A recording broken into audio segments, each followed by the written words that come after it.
बहुत समय पहले की बात है। एक छोटे से गांव में एक गरीब लड़का रहता था। उसका नाम था राघव।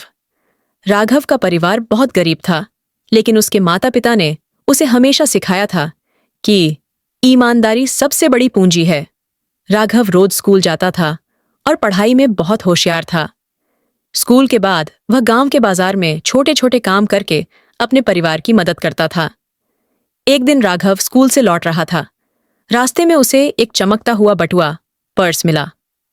राघव ने देखा, बटुए में बहुत सारे पैसे थे और कुछ जरूरी कागजात भी थे। राघव के मन में विचार आया, अगर मैं ये पैसे रख लूं तो घर के सारे दुख दूर हो जाएंगे। माँ की दवा आ जाएगी, पिताजी का इलाज हो जाएगा और मुझे भी अच्छे कपड़े मिल जाएंगे। लेकिन फिर उसे माँ की कही बात याद आई, बेटा, बुरे रास्ते पर चलकर कभी अच्छा फल नहीं मिलता। ईमानदारी ही असली दौलत है।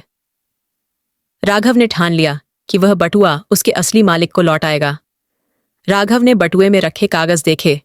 उसमें एक आदमी का नाम और पता लिखा था, श्रीमान Ramesh Verma, Gupta villa, main road. Raghav दौड़ते दौड़ते रमेश वर्मा के घर पहुंचा।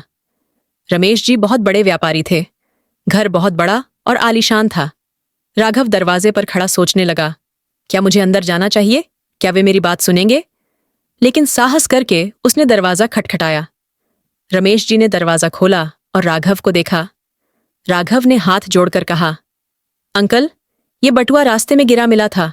इसमें आपका नाम और पता था, इसलिए मैं लौटाने आया हूं। रमेश जी ने बटुआ खोला और देखा, वह वही बटुआ था जिसमें हजारों रुपये और जरूरी कागजात थे। उनकी आंखों में आंसू आ गए।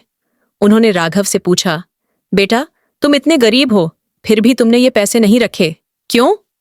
राघव ने मासूमियत से जवाब दिया, अंकल, मेरे माता पिता ने सिखाया है कि ईमानदारी सबसे बड़ी अमीरी है। रमेश जी राघव की ईमानदारी से बहुत प्रभावित हुए। उन्होंने राघव के सिर पर हाथ फेरा और कहा, बेटा, तुम सचमुच बहुत अच्छे हो। मैं तुम्हारे जैसे ईमानदार बच्चे की मदद करना चाहता हूं। रमेश जी ने न केवल राघव को इनाम में पैसे दिए, बल्कि उसकी पढ़ाई की पूरी जिम्मेदारी भी ली।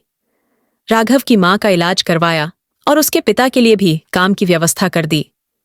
कहानी की सीख, समय बीतता गया। राघव ने खूब पढ़ाई की और बड़ा होकर ईमानदार अफसर बना। गांव के लोग उसे सम्मान की नजरों से देखने लगे।